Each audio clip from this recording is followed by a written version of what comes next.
Assalamualaikum warahmatullahi wabarakatuh. Halo sahabat, kali ini saya membawakan cerita yang lagi viral. Sebelum mendengarnya silahkan absen dulu para sahabat dari daerah mana saja. Buat yang sudah subscribe semoga rezekinya lancar ya. Matahari sore perlahan meredup di balik gedung-gedung kampus, meninggalkan semburat jingga yang lembut di wajah Nadia Rahma, mahasiswi semester akhir Fakultas Filsafat berusia 25 tahun. Dikenal cerdas, tenang, dan memiliki paras lembut, Nadia sering menjadi sorotan dosen maupun teman-temannya. Namun hari itu, sesuatu yang aneh terjadi. Sebuah amplop putih tanpa nama tiba di mejanya, bertuliskan singkat, "Kami ingin mengundangmu berdiskusi tentang kebenaran Tuhan, datanglah ke gereja St. Gabriel, malam ini pukul 7. Nadia membaca surat itu berulang kali. Ia tahu, undangan semacam itu bukan hal biasa. Ada aroma tantangan tersembunyi di balik kalimat sopan itu. Sebagai mahasiswi filsafat, ia sering berdebat soal etika dan agama, tapi undangan ke sebuah gereja di malam hari terasa janggal. Ia sempat ragu, namun naluri keilmuannya mendorongnya untuk datang, bukan karena sombong, tapi karena ingin mencari tahu niat di balik undangan misterius tersebut. Menjelang malam, langkah Nadia menapaki halaman gereja yang sunyi. Di balik kaca jendela, cahaya lilin berkelap-kelip. Udara dingin membuat bulu kuduknya meremang, tapi wajahnya tetap tenang. Ia membuka pintu perlahan, dan di dalam, beberapa orang sudah menunggunya.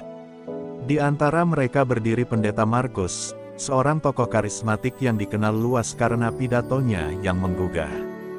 Senyum lembut terukir di wajahnya, tapi sorot matanya tajam meneliti. "Selamat datang, Nadia. Kami sudah lama ingin berbicara denganmu," katanya sambil mengulurkan tangan. Suasana di ruangan itu terasa seperti ujian yang tak tertulis. Beberapa jemaat duduk melingkar, seolah menantikan sesuatu. Nadia merasakan getaran aneh di dadanya, bukan takut, melainkan rasa waspada. Ia sadar, pertemuan ini bukan sekadar diskusi biasa. Pendeta Markus memulai percakapan dengan lembut, menanyakan pandangannya tentang makna Tuhan dan kebenaran sejati. Nadia menjawab dengan tenang, setiap kalimatnya penuh logika, tapi tetap sopan. Ia tak menyerang, hanya bertanya balik dengan gaya khas seorang pemikir. Namun dari cara pendeta Markus menatapnya, Nadia tahu arah percakapan ini mulai berbelok. Setiap pertanyaan seakan menjebak, menggiringnya ke sudut yang sulit dijawab tanpa menyinggung keyakinannya. Tapi Nadia tidak terpancing. Ia justru tersenyum, dan dengan nada lembut berkata, "Kebenaran bukan milik siapa yang paling pandai bicara, tapi siapa yang paling jujur mencari dengan hati." Kalimat itu membuat beberapa orang di ruangan itu saling berpandangan, seolah tak menyangka dari mana kekuatan ucapan itu berasal. Malam semakin larut, suasana hening, hanya terdengar suara detak jam di dinding gereja. Pendeta Markus menatap Nadia lebih lama dari sebelumnya, seolah mencoba membaca isi pikirannya. Ia tak tahu, pertemuan malam itu akan menjadi awal dari sesuatu yang jauh lebih besar dari sekadar debat. Karena tanpa ia sadari, gadis muda di depannya bukan hanya datang untuk diuji, tapi untuk membalikkan keadaan dengan cahaya logikanya yang tak bisa dipadamkan. Cahaya lilin bergetar lembut di antara mereka, menimbulkan bayangan di dinding yang seolah ikut menyimak perdebatan. Pendeta Markus mencondongkan tubuhnya ke depan, tatapannya kini lebih tajam. "Nadia," katanya dengan nada lembut namun mengandung tantangan, "kau bicara tentang hati dan kejujuran. Tapi bukankah logika manusia terbatas? Bukankah iman harus dibangun di atas keyakinan tanpa ragu?" Nadia menatapnya lurus, senyum tipis menghiasi bibirnya. "Benar, pendeta, tapi keyakinan yang benar lahir dari pikiran yang sadar, bukan dari rasa takut atau paksaan. Jika Tuhan menciptakan akal, tentu bukan untuk kita tinggalkan di pintu gereja." Ruangan itu mendadak sunyi. Beberapa jemaat saling berbisik pelan. Ada yang menunduk, ada pula yang terpaku pada keberanian gadis itu. Pendeta Markus mencoba mengubah arah pembicaraan. "Tapi bukankah manusia tidak akan menemukan keselamatan tanpa perantara yang suci?" tanyanya lagi. Nadia menunduk sebentar, lalu menjawab dengan suara lembut tapi bergetar tegas, "Apakah Tuhan begitu jauh, hingga kita perlu perantara untuk bicara padanya? Bukankah Dia sendiri yang mengatakan bahwa Dia lebih dekat dari urat leher kita?" Pendeta Markus terdiam. Pertanyaan itu seperti palu yang menghantam sisi logikanya yang paling dalam. Ia mencoba tersenyum, tapi senyum itu terasa kaku. "Kau cerdas sekali, Nadia," katanya lirih. "Tapi kau terlalu muda untuk memahami kedalaman rahasia iman." Nadia menatapnya dengan ketenangan yang menenangkan. "Usia tidak menentukan kedalaman iman, pendeta. Kadang, anak kecil pun bisa mengenal Tuhannya lebih baik daripada mereka yang sibuk membuktikan keberadaannya." Kalimat itu menembus dinding keangkuhan, membuat beberapa orang di sana menarik napas panjang, antara kagum dan gentar. Ketegangan semakin terasa, suara angin dari jendela gereja berdesir pelan, seolah ikut mengiringi perdebatan yang tak biasa itu. Pendeta Markus mulai kehilangan kendali atas suasana. Jemaat yang semula menatap Nadia dengan ragu, kini mulai menatapnya dengan rasa hormat. Kata-kata gadis itu bukan hanya logis, tapi juga lembut dan menenangkan, seolah datang dari keyakinan yang tak tergoyahkan. Ia tidak berusaha menang, ia hanya ingin menunjukkan bahwa kebenaran tak selalu perlu dibela dengan marah, cukup dengan kejujuran dan cahaya hati. Dan di ujung malam itu, ketika lilin terakhir hampir padam, Pendeta Markus memandang Nadia sekali lagi. Ada sesuatu di matanya yang berubah, bukan lagi tatapan seorang lawan debat, tapi tatapan seseorang yang baru saja menemukan cermin dirinya. Ia terdiam lama, menatap salib di hadapannya, lalu berbisik lirih, "Mungkin selama ini aku terlalu banyak bicara, dan terlalu sedikit mendengar." Nadia hanya tersenyum, menundukkan kepala, dan menjawab pelan, "Mungkin malam ini, kita berdua belajar sesuatu yang sama, bahwa kebenaran tak butuh dimenangkan, cukup disadari." Malam itu gereja set. Gabriel tak lagi sama. Setelah perdebatan itu, keheningan panjang menggantung di udara. Beberapa jemaat masih duduk di kursi panjang, terpaku pada kata-kata yang diucapkan Nadia. Mereka bukan sedang mendengar seorang gadis berdebat, tetapi seakan menyaksikan cermin yang memperlihatkan kembali wajah iman mereka sendiri. Pendeta Markus berdiri di depan altar, diam, tangannya mengepal di dada. Dalam hatinya berkecamuk perasaan yang sulit dijelaskan, antara kagum, marah, dan bingung. Ia tak pernah terpukul oleh kata-kata seseorang seperti malam itu. Nadia melangkah pelan mendekatinya, senyumnya masih sama lembutnya. "Pendeta, saya mohon maaf jika kata-kata saya membuat Bapak tersinggung. Saya hanya ingin berdialog dengan hati terbuka." Suaranya tenang, tapi justru ketenangan itu membuat hati Markus bergetar. "Tidak, Nadia," balasnya perlahan. "Kau tidak menyinggungku. Kau justru menamparku dengan cara yang paling halus. Aku sudah bertahun-tahun berbicara tentang Tuhan, tapi malam ini, aku baru benar-benar mendengar tentangnya." Suara Markus bergetar, matanya mulai berkaca-kaca. Beberapa jemaat yang mendengarnya terharu. Seorang wanita parubaya di barisan depan meneteskan air mata. Ia memandang Nadia dan berkata lirih, "Anakku, kata-katamu menenangkan jiwaku. Aku lupa bagaimana rasanya berdoa dengan hati yang tenang." "Terima kasih." Suasana gereja menjadi hangat. Bukan karena api lilin, tetapi karena cahaya yang mulai menyentuh hati manusia, cahaya kebenaran dan keikhlasan yang dibawa oleh seorang mahasiswi muda dengan tutur lembut. Pendeta Markus menatap ke arah salib di depan altar, lalu berkata pelan namun tegas, "Mungkin selama ini aku sibuk mengajarkan tentang Tuhan, tapi tidak pernah benar-benar mengenalnya." Ia menatap Nadia dengan mata berkaca-kaca. "Aku ingin belajar, bukan untuk kalah dalam debat, tapi untuk menemukan kebenaran yang sesungguhnya." Kata-kata itu membuat semua orang di ruangan itu menundukkan kepala, masing-masing tenggelam dalam perenungan panjang. Nadia pun tersenyum haru. Ia tahu, malam itu bukan kemenangan baginya, melainkan kemenangan bagi hati-hati yang tulus mencari kebenaran. Ia kemudian menatap seisi gereja, dan berkata lembut, "Kebenaran tidak akan datang pada hati yang sombong, tapi ia akan menghampiri hati yang berserah dan ingin belajar." Saat ia melangkah keluar dari gereja, embun malam menyentuh wajahnya.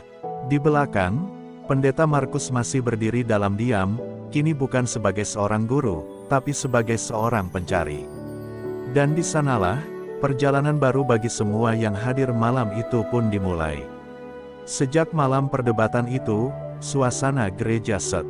Gabriel berubah drastis. Pendeta Markus tak lagi sering berkhotbah dengan suara lantang seperti dulu. Jemaat memperhatikan perubahan pada dirinya, sorot matanya kini redup, tapi dalam, tutur katanya lembut, namun penuh tanda tanya. Di kamar pribadinya, di bawah cahaya lampu kecil, Markus duduk termenung menatap kitab suci yang terbuka di depannya. Ia membolak-balik halamannya, tapi kata-kata di dalamnya terasa asing. Bayangan wajah Nadia terus terlintas di pikirannya, tatapan jujur, kata-kata logis yang menembus dinding keyakinannya, dan ketenangan yang sulit ia lupakan. Malam itu ia tidak bisa tidur. Suara hujan di luar gereja terdengar seperti bisikan yang memanggil namanya. Ia berdiri di depan jendela, menatap langit yang kelam. Tuhan, siapa sebenarnya gadis itu? Mengapa setiap ucapannya seperti cahaya yang menembus gelap di dalam hatiku? Bisiknya lirih, dadanya terasa sesak, seolah hatinya sendiri sedang berperang, antara keyakinan yang telah ia ajarkan selama bertahun-tahun, dan kebenaran baru yang mulai mengetuk perlahan. Ia sadar, malam itu bukan sekadar debat, melainkan panggilan. Keesokan harinya, dengan langkah berat, Markus meninggalkan gereja dan berjalan menuju kampus tempat Nadia kuliah. Hujan baru saja reda, daun-daun masih basah oleh sisa embun. Ia menunggu di bawah pohon besar dekat Fakultas Filsafat, dan tak lama kemudian, Nadia muncul dengan langkah tenang, mengenakan jilbab putih sederhana. Ia terkejut melihat sosok pendeta berdiri di sana, tapi segera menatapnya dengan senyum tulus. "Pendeta Markus, ada yang bisa saya bantu?" tanyanya lembut. Markus menunduk, suaranya serak, "Nadia, aku datang bukan untuk berdebat. Aku datang karena hatiku tidak tenang sejak malam itu." Suasana menjadi hening. Beberapa mahasiswa yang lewat memperhatikan, tapi keduanya tak peduli. Markus melanjutkan, "Aku telah mengajar banyak orang tentang Tuhan, tapi entah mengapa, sejak mendengar kata-katamu, aku merasa seperti belum benar-benar mengenalnya. Aku ingin memahami, Nadia. Bukan untuk berpaling, tapi untuk mengerti mengapa ucapanmu membuatku merasa begitu dekat dengan Tuhan yang sesungguhnya." Nadia menatapnya dengan mata berkaca-kaca, lalu berkata pelan, "Kalau begitu, mari kita belajar bersama. Bukan sebagai guru dan murid, tapi sebagai dua manusia yang sama-sama mencari kebenaran." Markus terdiam lama. Kata-kata itu seperti air yang menyejukkan hatinya yang gelisah. Ia mengangguk perlahan, dan untuk pertama kalinya dalam hidup, seorang pendeta besar meneteskan air mata bukan karena kalah, tapi karena menemukan kerendahan hati yang sejati. Langit sore tampak cerah setelah hujan, dan di bawah sinar matahari yang muncul di sela awan, dua sosok itu berdiri berdampingan, awal dari perjalanan spiritual yang akan mengubah hidup banyak orang, bukan dengan kekerasan, tapi dengan kelembutan hati dan cahaya logika yang mencerahkan jiwa. Suatu malam, Markus memutuskan untuk berjalan ke tepi sungai di pinggiran kota. Angin berhembus lembut, membawa aroma tanah basah dan suara jangkrik yang berirama. Ia berdiri memandang air yang mengalir, dan di sana, segala ingatan tentang masa lalunya berputar di kepala, khotbah, tepuk tangan jemaat, keangkuhan, dan perasaan bahwa dirinya adalah pembawa kebenaran. Tapi malam itu, di bawah langit luas, ia merasa kecil sekali. Air mata mengalir di pipinya. "Ya Tuhan, jika Engkau benar-benar Maha Esa, tunjukkan aku jalan yang lurus menujumu. Aku tak ingin hidup dalam kebanggaan palsu lagi," bisiknya dengan suara serak. Beberapa hari kemudian, Markus menemui Nadia di taman kampus. Wajahnya terlihat lebih tenang, tapi matanya menyimpan sesuatu yang dalam. "Nadia," katanya perlahan, "aku telah membaca banyak hal, tapi tak ada yang bisa menjawab pertanyaanku seperti hatiku sendiri yang mulai berbicara. Aku kini tahu, Tuhan tak pernah membutuhkan nama atau perantara untuk dikenali. Ia cukup ditemukan oleh hati yang jujur mencarinya." Nadia terdiam, menatapnya dengan mata berkaca-kaca. Ia tahu, kalimat itu bukan sekadar pengakuan, melainkan tanda bahwa cahaya itu akhirnya benar-benar menyentuh jiwa Markus. Beberapa jemaat yang dulu mendengarkan perdebatan di gereja datang menjenguk Markus. Mereka terkejut melihat perubahan besar pada diri pendeta mereka. Wajahnya yang dulu keras kini penuh kedamaian. Ia tak lagi berbicara dengan nada menggurui, melainkan penuh kasih dan kebenaran. "Jangan pernah berhenti mencari Tuhan," katanya pada mereka, "karena terkadang, Dia menampakkan diri melalui seseorang yang tidak kita sangka." Ucapannya membuat banyak jemaat terdiam, sebagian mulai merenungi kembali arti iman yang sesungguhnya. Dan malam itu, di dalam kamar kecilnya, Markus bersujud dalam diam. Ia menutup mata, air mata mengalir deras di wajahnya. Tidak ada lagi kebimbangan, tidak ada lagi kebanggaan. Hanya ketenangan yang belum pernah ia rasakan seumur hidup. Ia berbisik lirih, "Kini aku tahu, kebenaran itu bukan untuk diperdebatkan, tapi untuk dirasakan dalam hati yang tulus." Dari kejauhan, suara azan Isya berkumandang, menggema lembut di udara. Markus tersenyum, menatap langit, dan hatinya bergetar dalam damai, karena akhirnya, ia menemukan Tuhan yang selama ini ia cari. Pagi itu, matahari memancarkan cahaya lembut yang menembus kaca jendela gereja St. Gabriel. Pendeta Markus berdiri di depan altar, memandang ruangan yang pernah menjadi saksi kebanggaannya. Jemaat mulai berdatangan, mereka heran melihat pendeta mereka berdiri tanpa jubah, hanya mengenakan pakaian sederhana berwarna putih. Wajahnya tampak damai, tanpa sedikit pun gurat kegelisahan. Ketika lonceng gereja berdentang 3 kali, Markus menarik napas panjang dan berkata dengan suara lembut, "Saudara-saudaraku, hari ini, aku berdiri bukan untuk mengajar, tapi untuk berpamitan." Suasana mendadak hening. Setiap mata menatapnya dengan bingung. Markus menatap mereka satu persatu, lalu melanjutkan, "Aku telah berbicara banyak tentang Tuhan, tapi baru kali ini aku benar-benar merasakan kehadirannya dalam hatiku. Selama ini aku mencari kebenaran di luar, tapi lupa mencarinya di dalam diri. Aku tidak berpaling dari kasih, tapi aku ingin mendekat kepada kebenaran yang membuatku damai." Ia berhenti sejenak, air mata mengalir di pipinya.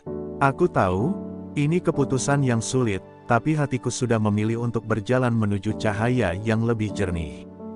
Beberapa jemaat meneteskan air mata, ada yang mencoba memanggilnya, ada yang menunduk dan berdoa dalam diam. Markus turun dari altar, berjalan keluar dari gereja dengan langkah pelan namun pasti. Di luar, di bawah pohon besar tempat ia dulu bertemu Nadia, gadis itu sudah menunggunya. Wajahnya berseri, namun matanya tampak sendu. "Kau sudah memutuskan, pendeta?" tanya Nadia dengan suara pelan. Markus tersenyum lembut. "Bukan lagi pendeta, Nadia. Aku hanya seorang manusia biasa yang baru belajar mengenal Tuhannya." Mereka duduk di bawah rindangnya pohon, angin berhembus lembut, membawa ketenangan yang sulit dijelaskan. Nadia menatap langit dan berkata, "Kebenaran tidak selalu datang dengan sorak-sorai, kadang datang dengan air mata dan keheningan. Tapi selama langkahmu jujur, Tuhan akan menuntunmu, kemanapun kau pergi."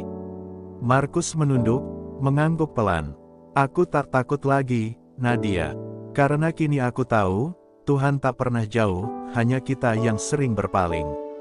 Ucapan itu menggema pelan, seperti doa yang mengalun bersama angin pagi. Beberapa bulan kemudian, Markus memulai hidup baru jauh dari hiruk-pikuk kota. Ia banyak mengajar tentang logika, cinta, dan kedamaian, bukan di gereja, tapi di hati orang-orang yang mencari. Nama Nadia selalu ia sebut dalam doanya sebagai guru sejati yang menuntunnya dengan kelembutan. Dan di setiap fajar, ketika azan berkumandang, Markus menatap langit sambil berbisik, "Inilah cahaya yang dulu kucari, dan kini telah kutemukan." Tahun-tahun berlalu sejak hari Markus meninggalkan gereja. Ia kini hidup sederhana di sebuah desa kecil di pinggiran kota. Wajahnya tampak damai, rambutnya mulai memutih, namun sinar ketenangan terpancar dari matanya. Setiap sore, ia duduk di beranda rumah kayu, menatap matahari tenggelam, mendengar suara azan yang mengalun dari kejauhan. Hatinya bergetar setiap kali mendengar nama Tuhan disebut. Ia tahu, inilah kehidupan yang selama ini ia cari, kehidupan yang penuh makna, tanpa kebanggaan, tanpa gelar, hanya kedamaian dalam keikhlasan. Suatu hari, di bawah langit jingga senja, Nadia datang berkunjung. Kini ia telah menjadi dosen muda di kampusnya, namun tutur lembut dan ketenangan wajahnya tak berubah sedikit pun. Saat melihat Markus duduk di kursi bambu, Nadia tersenyum, lalu berkata, "Waktu tak mengubahmu, Pak Markus. Kau masih seperti dulu, tenang, tapi kini lebih bercahaya." Markus tertawa pelan, menatap gadis yang dulu menjadi titik balik hidupnya. "Kau tahu, Nadia," ujarnya lirih, "dulu aku pikir aku kehilangan segalanya ketika meninggalkan gereja. Tapi ternyata, justru disitulah aku menemukan Tuhan yang sebenarnya." Angin sore berhembus lembut, burung-burung kembali ke sarangnya. Markus memandang langit, lalu berkata pelan, "Aku kini mengerti, Tuhan tidak berada di tempat tertentu, tapi di hati yang ikhlas. Dan kau, Nadia, telah menjadi jalan yang membuatku mengenal cinta yang paling murni, cinta kepada Sang Pencipta." Nadia menunduk haru, air mata menetes di pipinya. "Aku hanya menyampaikan apa yang dulu disampaikan kepadaku," bisiknya. "Semua yang terjadi padamu adalah takdir yang indah, agar lebih banyak orang tahu bahwa kebenaran tak bisa dipenjarakan oleh tembok keyakinan." Tak lama kemudian, Markus tersenyum lemah. "Jika suatu hari aku tak lagi di sini, jangan bersedih, Nadia. Karena aku tak pernah benar-benar pergi. Aku akan selalu ada dalam doa orang-orang yang mencari Tuhan dengan hati yang jujur." Nadia menggenggam tangan Markus erat-erat, air matanya jatuh membasahi tangan tua itu. "Engkau bukan hanya seorang pencari, Pak Markus," katanya dengan suara bergetar, "tapi engkau telah menjadi cahaya bagi banyak jiwa." Markus menatapnya dalam diam, lalu memejamkan mata. Senyum damai terukir di wajahnya, seolah jiwanya telah menemukan ketenangan abadi di pelukan Sang Maha Kuasa.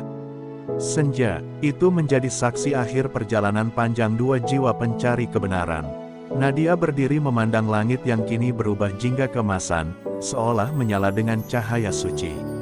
Angin membawa bisikan lembut di telinganya, suara yang mirip dengan Markus, berbisik pelan, "Teruslah menyebarkan cahaya itu, Nadia, karena kebenaran tak akan pernah padam." Dan di sanalah, di bawah langit senja yang syahdu, Nadia menengadahkan tangan, berdoa dalam diam, memohon agar kisah ini menjadi pelajaran bagi setiap hati yang masih mencari jalan pulang kepada Tuhan Yang Maha Esa.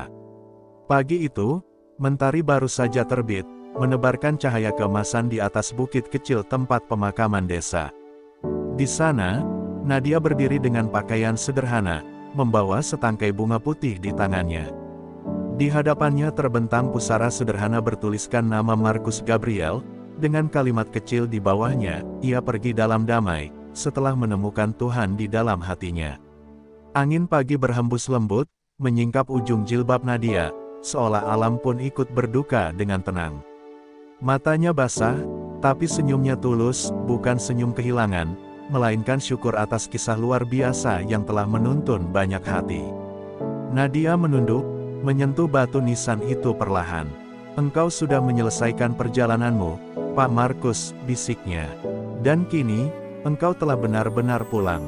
Tapi ketahuilah, cahaya yang kau temukan, kini terus menyala di hati banyak orang." Di sekitar tempat itu, beberapa warga desa datang menabur bunga. Mereka mengenang Markus bukan sebagai pendeta, bukan pula sebagai tokoh agama, melainkan sebagai seorang guru kehidupan yang mengajarkan cinta dan logika dengan hati yang murni. Tak ada kesedihan yang berat di sana, hanya kedamaian yang terasa di setiap hembusan angin pagi. Seusai berdoa, Nadia duduk di bawah pohon besar tempat ia dan Markus dulu sering berbincang.